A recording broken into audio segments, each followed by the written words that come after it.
প্রতিদিন সকাল সন্ধে আমি পরিশ্রম করি যেন কোনো অভাব না হয়। আমি কি তোমাকে খাবার বা জামা কাপড়ের অভাবে রেখেছি? কেন তুমি পাশের বাড়ি থেকে সোনার হার চুরি করলে? আস্তে আস্তে কথা বল, কেউ শুনে নেবে। শুনতে দাও। অনেক বছর ধরে তোমার এই চুরির স্বভাব আমি সকলের কাছে থেকে আড়াল করে এসেছি। হ্যাঁ, তোমায় সুযোগ দিয়েছি নিজেকে বদলানোর, কিন্তু তোমার কোনো পরিবর্তন নেই। গলা নামিয়ে কথা বলো। কাজকর্ম করে যে কটা টাকা পাও তা দিয়ে কি হয়? যদি আমার কথা শুনি 10 বছর আগে শহরে চলে যেতে, তাহলে আজ আমাদের অনেক টাকা হতো, আমার আর চুরি করতে হতো না। এই গ্রামে আমার জন্ম, আর আমি মৃত্যু অবধি এই গ্রামেই থাকবো। শহরে আছে কে আমাদের? জীবনে সন্তানও হয়নি আমাদের। দুজন মানুষ খেয়ে পড়ে বেঁচে থাকতে পারলেই হয়। কেন এত লোভ তোমার? যখন থেকে তোমাকে বিয়ে করেছি শুধু শুধু অভাব দেখেছি। শেষ কখন আমায় একটা দামি শাড়ি কিনে দিয়েছো বলতে পারো? ভালো হয়েছে সন্তান হয়নি, নয়তো তাদেরও এই যন্ত্রণা ভোগ করতে হতো। আমি বেঁচে আছি বলে এখনো দুটো খাবার খেতে পাচ্ছ। যেদিন আমি থাকবো না সেদিন বুঝবে তোমার এই লোভ একদিন তোমাকে ধ্বংস করে দেবে। তুমি ছাড়া আমার আর কোনো ছেলে নেই।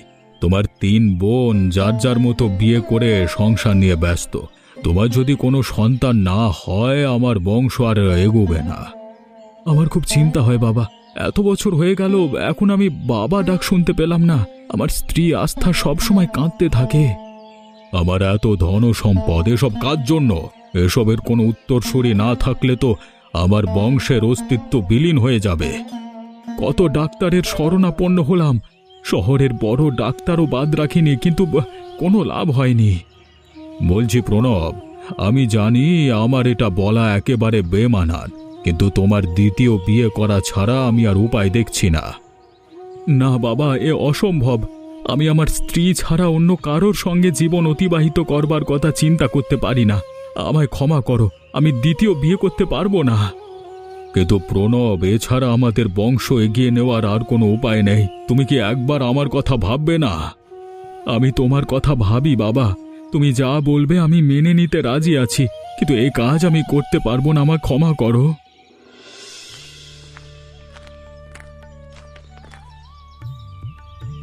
কি পীতাম্বর মশাই, দিনে দুপুরে নদীর পাড়ে চোখের জল ঝরাচ্ছেন, ব্যাপার কি? নদীতে জল কম নাকি? জল ঝরানো ছাড়া আর কোনো উপায় নেই আমার। তুমি খেসাম মেরো না। অসহায় মানুষ, চোখের জল ফেলা ছাড়া আর কি বা করতে পারি আমি? কিন্তু হয়েছে কি? কে আপনার মনে কষ্ট দিয়েছে? জীবনে সন্তানের মুখ দেখিনি, বয়সের ভারে কাবু হয়ে গেছি। ভেবেছিলাম স্ত্রীকে নিয়ে বাকি জীবন সুখে শান্তিতে কাটিয়ে দেব, কিন্তু তার হলো কই। এত বয়স হয়েছে আপনাদের, এখনো একে অপরের সাথে ঝগড়া করে বাড়ির বাইরে এসে বসে থাকেন? এ কিভাবে হয়? মানে এভাবে কি হয়? আর কি করব? কত করে ওকে বোঝানোর চেষ্টা করেছি। আজ অবধি ও যতবার চুরি করেছে আমি ওকে আড়াল করে গেছি, কিন্তু এই বয়সে এসে কোকিলা মাসির চুরি করবার অভ্যেস এখনো যায়নি, আবার কি চুরি করলো? কেন মনে নেই? কালকে সন্ধে পাশের বাড়িতে অন্নপ্রাশনের অনুষ্ঠানে সোনার হার চুরি হয়েছিল। সেই হার আজকে আমি আমার বাড়িতে পেয়েছি। কি বলো কি? ওই হারের জন্য তো কাল কত গন্ডগোল হলো। আমি খেটে খাওয়া লোক, কেউ যদি জানতে পারে আমার স্ত্রী এ কাজ করেছে, আমার সম্মান থাকবে বলো তো? আমার স্ত্রীর লোভের পরিণাম কি হবে আমি নিজেও জানি না।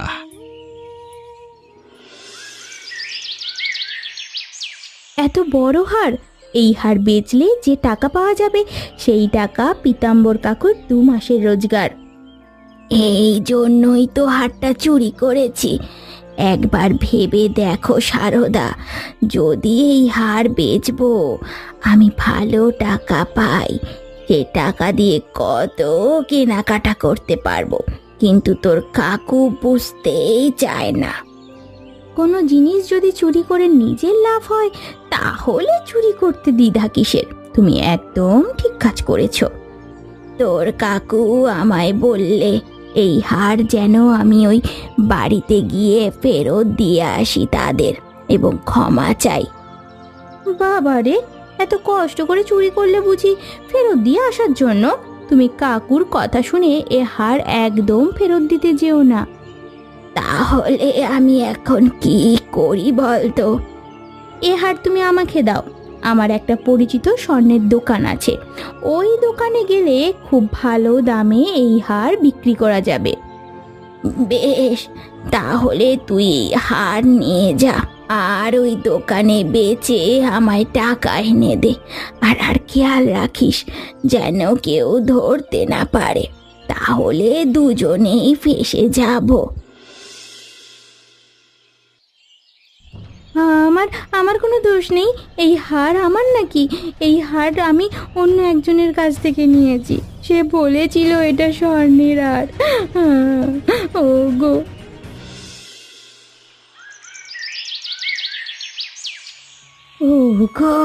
ওগো পুলিশ আমায় ধরে নিতে এসেছে।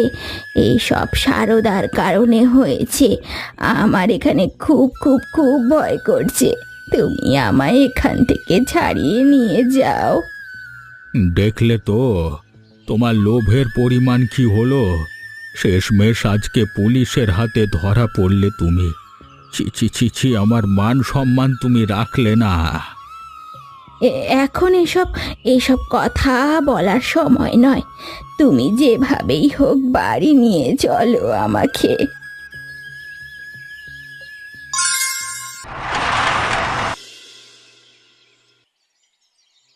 মুরালি, আমি তো মহা বিপদে পড়ে গেছি। গ্রামবাসী ক্ষেপে আছে, কিছু একটা কর। আপনি কোনো কথা বলবেন না, আমাকে দেখতে দিন। আমি আমি আমি চেষ্টা করছি ব্যাপারটা সামাল দেওয়ার।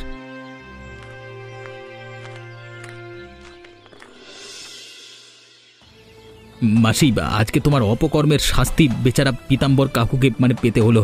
চুরি করলে তুমি, আর লোকে ধরে মারধর করলো তাকে। সত্যিই মাসি, আজ যদি কাকুর কিছু হয় তার জন্য তুমি দায়ী হবে। চুরি করলে তো করলে, তাও নকল সোনা, আর তার জন্য এত বড় কাণ্ড ঘটে গেল। রাখো তো তোমার বাজে কথা। এখানে একটা মানুষ জীবন মৃত্যুর সাথে লড়াই করছে, আর তুমি আজও সেই আসল আর নকল সোনার হার নিয়ে।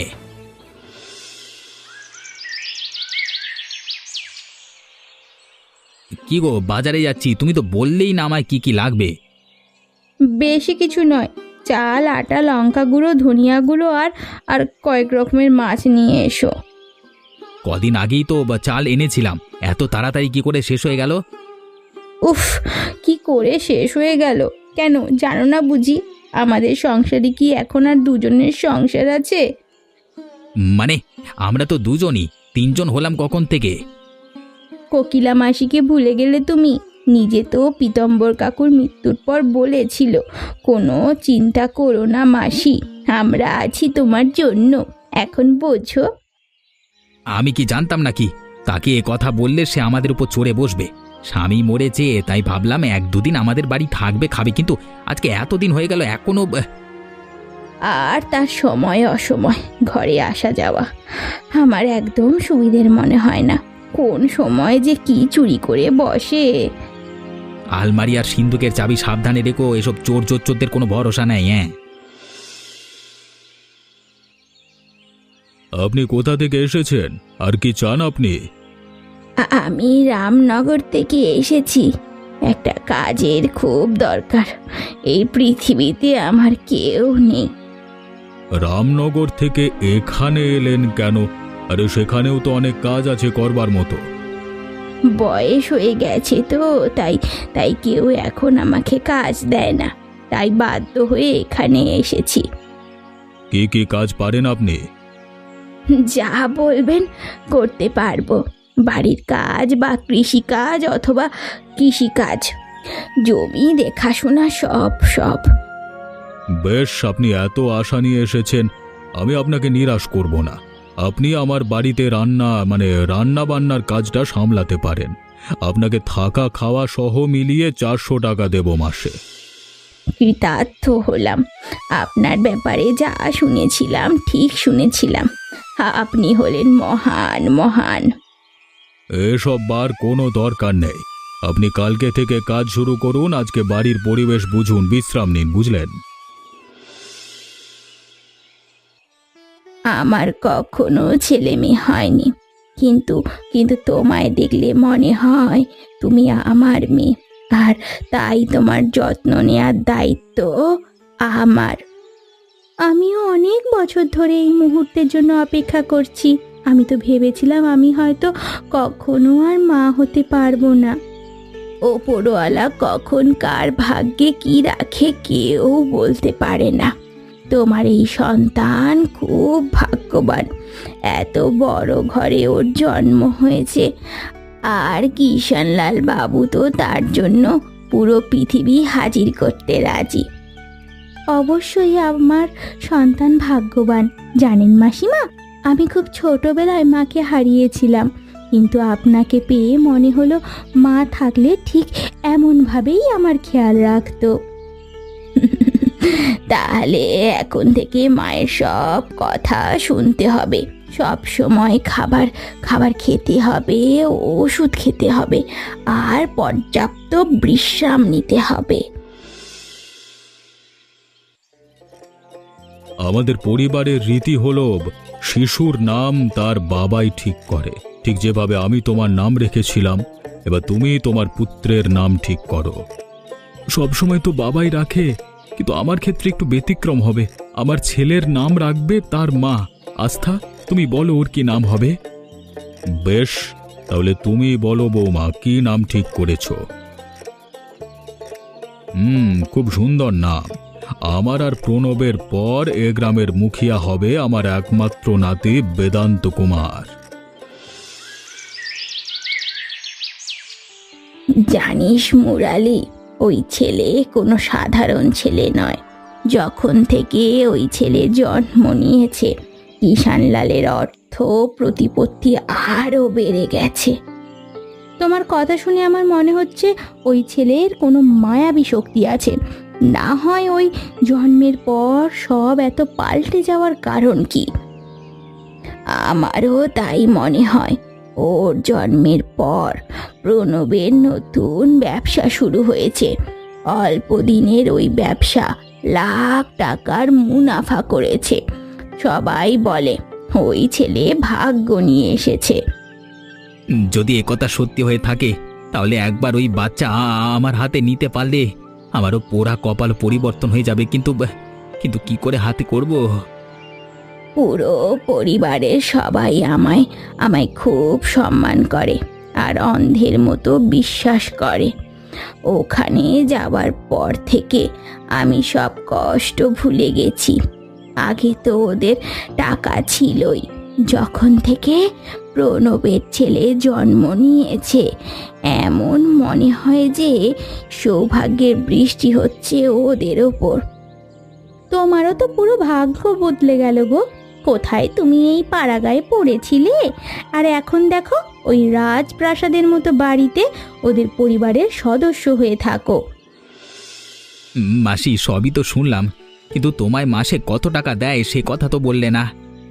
খাওয়া দাওয়া পড়া ছাড়াও আরো 400 টাকা দেয় মাসে। আবার কোনো বিশেষ দিন হলে তখন খুশি হয়ে 1000 টাকা দেয় মাঝে মাঝে। মাত্র 400 টাকা? সারাদিন খেটে ওদের খাবার রান্না করে, বাচ্চার যত্ন নিয়ে সবকিছু করে, মাত্র 400 টাকা? কিন্তু কেন? তারা তো খুব ভালো মানুষ। আর কাজটা খারাপ কোথায়? ছি মাসি, তোমার জায়গায় আমি হলে কখনো এ কাজ করতাম না। তুমি তো সব সময় বড় বড় স্বপ্ন দেখতে, অনেক অনেক টাকা হবে, বাড়ি হবে, অথচ এখন সামান্য 400 টাকা বেতনের চাকরি করছো। ছি! সব ইচ্ছে কি আর পূরণ হয়? তোর কাকু মারা যাওয়ার পর আমার যাওয়ার আর কোনো জায়গা ছিল না। তাই যখন কাজটা পেলাম সতীশনগরে, আর দেরি করিনি। আর আমি তো সেখানে ভালোই আছি। তুমি চাইলে আরো ভালো থাকতে পারো মাসি। আর ভালো থাকতে পারবো কিভাবে? তুমি তো বললে কিষান লালের যে উত্তরসূরি হয়েছে তার মধ্যে মায়াবী শক্তি আছে। সে ভাগ্য নিয়ে এসেছে, একবার ভেবে দেখো মাসি, যদি ওই ছেলেকে এখানে নিয়ে আসা যায় রাতারাতি আমাদের ভাগ্য বদলে যাবে। 400 টাকা বেতনের চাকরি ছাড়ো, তুমি যদি আমার সঙ্গ দাও আমি তোমাকে 10,000 টাকার উপহার দেব। 10,000 টাকা? সে তো আমার 2 বছরের বেতন। ঠিক তাই, 2 বছরের বেতন তুমি একবারে পেয়ে যাবে, কিন্তু তার জন্য তোমার আমাকে সাহায্য করতে হবে। ওই বাচ্চা আমার চাই।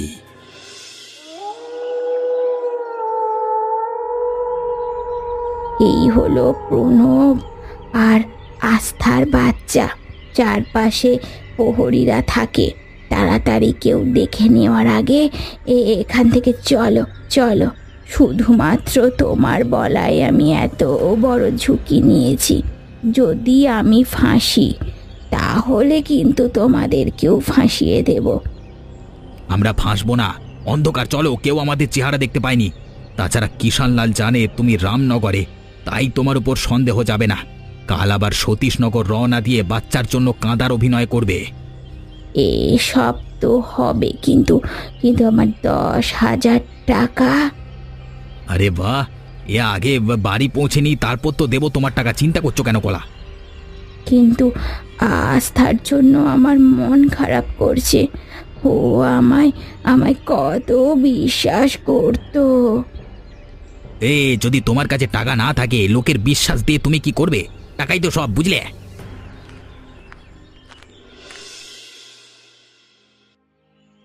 এতগুলো নিরাপত্তা প্রহরী, এত কাজের লোক, অথচ কেউ আটকাতে পারলো না।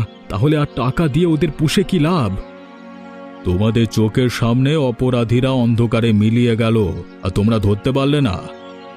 তোমার ছেলের যদি কিছু হয় আমি তোমাদের কাউকে ছাড়বো না। একটু শান্ত হ প্রণব, আমি পুলিশে খবর দিয়েছি, সবাই সাধ্যমতো চেষ্টা করছে। আশা করি কোনো না কোনো প্রমাণ আমরা পেয়েই যাব। আস্থার অবস্থা ভালো নয়, ভীষণ ভয় করছে। কতদিনের পর আমাদের ঘরে সুখ ধরা দিয়েছিল, আমাদের ভুলের কারণে সব শেষ হয়ে গেল। আমার ভুল সব। আমার কোকিলাকে এখন যেতে দেওয়াটাই উচিত হয়নি। সে থাকলে আজকে এত বড় বিপদ হতো না। মুরালি মুরালি সর্বনাশ হয়ে গেছে। কিষানলাল পুলিশ নিয়ে আমার বাড়ির দিকে আসছে। তুমি তো বলেছিলে আমায় সন্দেহ করবে না। তবে তবে কি করি এখন বলো? নিশ্চয়ই তুমি কোনো না কোনো প্রমাণ ফেলে এসেছো তাদের বাড়িতে, তোমার দ্বারা কিচ্ছু হবে না। আমি এখন কি করব? পুলিশ এসে আমাকে ধরে নিয়ে যাবে। আমায় যদি পুলিশে ধরে আমি কিন্তু বলে দেব ওই সব কিছু তোমার পরিকল্পনা। আচ্ছা শোনো, ওরা তো তোমার বাড়িতে আসছে, আমার বাড়িতে আসছে না। তুমি বাচ্চাটা আমাকে দাও, ওকে আমার বাড়ি নিয়ে যাই, তাহলে ওরা এসে তোমার বাড়িতে না হয় না পেয়ে চলে যাবে।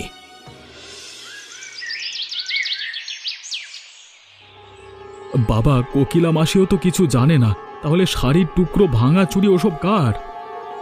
আমার মন বলছে কোকিলাই কিছু করেছে, কারণ যে ভাঙা চুড়ি আমরা পেয়েছি সে একই চুড়ি কোকিলার হাতে আমি এখন দেখেছি।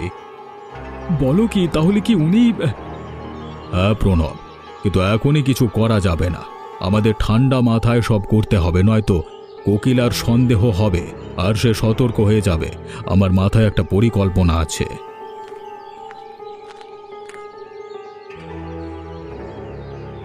ব্যাস, সেটা জলের মতো পরিষ্কার হয়ে গেল যে এসব কিছু কোকিলা করেছে। আমরা ভুল মানুষকে বিশ্বাস করেছিলাম প্রণব। আর দেরি কিসের বাবা, এক্ষুনি চলো গিয়ে ওই শয়তানকে জিজ্ঞেস করি আমার ছেলে কোথায়। তাড়াতাড়ি চলো।